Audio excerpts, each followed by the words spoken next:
We are working on Word Multi-Project 3, currently on the Taco Trucks project.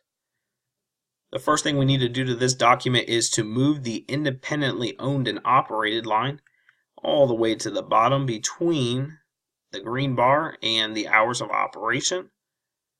Click Mark Completed. It's asking us to go ahead and remove the formatting from this line right here. We're on the Home tab and we're clicking Clear Formatting. But if you don't read all the way through, you'll miss this part. It says center it again. So with this line still selected, we'll go ahead and click center. We'll click Mark Completed. The third thing we need to do is below the section break, we need to change the margins to wide. Now, right now I have the paragraph marking showing, so I can see this section break right here.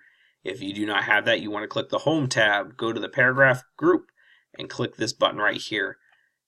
Once you see this break right here, we'll click below it. We'll go to the Layout tab, and we want to change our margins to wide from here. Click Mark Completed. The next thing we're going to do is select the drinks lines underneath that heading, and it's asking us to make it a default bulleted list. So we'll go back to our Home tab, and again with these lines selected, we'll click the bullets. We'll click Mark Completed. And our fifth thing it wants us to do is to change the bullets up here, starting with big beef and the big beef and the quesadillas. We'll select those bullets, and if you just click on it, it'll select them all for you. We want to click the drop down box here for the bullets. We'll click Define New Bullet, Pictures, Browse.